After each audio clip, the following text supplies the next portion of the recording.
একটা infected right grade টো ছিল, ঠিক আছে। আমরা বুড়ো আঙ্গুলটা ফেলে দিচ্ছি, ফেলে দেওয়ার পর দীর্ঘদিন ড্রেসিং করার পর এরপরে এখানে একটা হিলিং আলসার, হ্যাঁ, গ্র্যানুলেটিং উন্ডস চলে আসছে। এটাকে আমরা আজকে সেকেন্ডারি ক্লোজার করে দিব, ঠিক আছে। সেকেন্ডারি ক্লোজার করে দিব। এরপরে পরবর্তীতে রোগীর ডায়াবেটিকের কারণে আঙ্গুলগুলো পচে যায়, ঠিক আছে, নষ্ট হয়ে যায়, গ্যাংগ্রিন হয়ে যায়, রক্ত চলাচল করা কম থাকার কারণে পায়ে বোধ শক্তি চলে যায়, ঠিক আছে। মোটামুটি ওনার ঘাটা ভালো হয়ে আসছে দীর্ঘদিন ড্রেসিং করার পর, ঠিক আছে।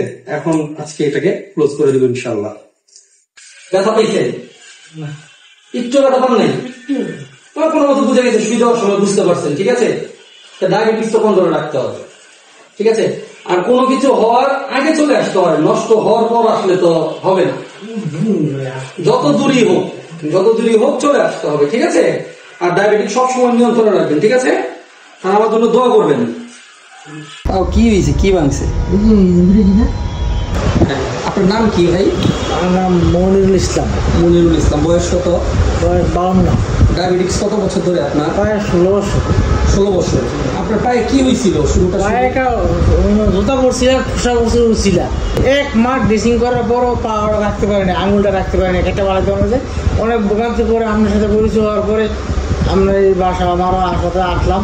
এরপরে আমার পাগুলো মোটামুটি শুকাইছে, ভালো হয়েছে। আচ্ছা, 2.5 বছর পরে আবার একটু ইনফেকশন দেখা দিচ্ছে, আবার আপনার কাছে আসলাম।